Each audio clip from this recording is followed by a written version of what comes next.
నమస్తే దోస్తులు, ఎట్లున్నారు? ఇవాళ తెలంగాణలో ఉన్న ముఖ్యమైన ముచ్చట్లేందో చూద్దాం. భారీ వర్షాలు, వరదల ముంపు ప్రభావిత ప్రాంతాలలో రేవంత్ రెడ్డి ప్రభుత్వం సకాలంలో సహాయక చర్యలు చేపట్టింది. మొత్తం 2000 మందికి పైగా కాపాడింది రెస్క్యూ టీం. ప్రభుత్వ యంత్రాంగం అంతా ఈ చర్యలలోనే నిమగ్నమైంది.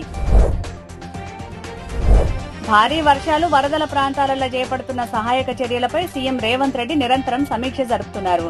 నిన్న క్షేత్రస్థాయి పర్యటనలతో పాటు శాఖల వారీగా సమీక్షలు నిర్వహించారు.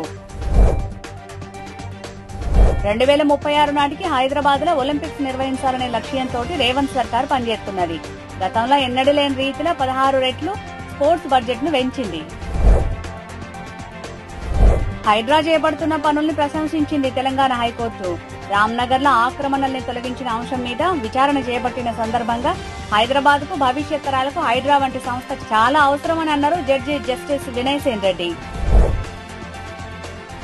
వరద ప్రభావిత ప్రాంతాలలో పరామర్శ పేరుతోటి కేటీఆర్, బండి సంజయ్లు కలిసిన అంశం బీఆర్ఎస్ లోనే చర్చకు కారణమైంది. బీజేపీలో బీఆర్ఎస్ విలీనం ఎంతో దూరంలో లేదని ఆ పార్టీ నేతలే చెప్తున్నారు. బీసీ రిజర్వేషన్ల పెంపు అంశం మీద మరోసారి న్యాయ సలహా కమిటీ భేటీ అయింది. ప్రత్యేక జీవో ద్వారా రిజర్వేషన్ల పెంపు మీద చర్చించారు. మరోవైపు ఇప్పటికే ఈ బిల్లుల ఆమోదం మీద కేంద్రంతో పోరాటం ప్రారంభించింది రేవంత్ సర్కార్.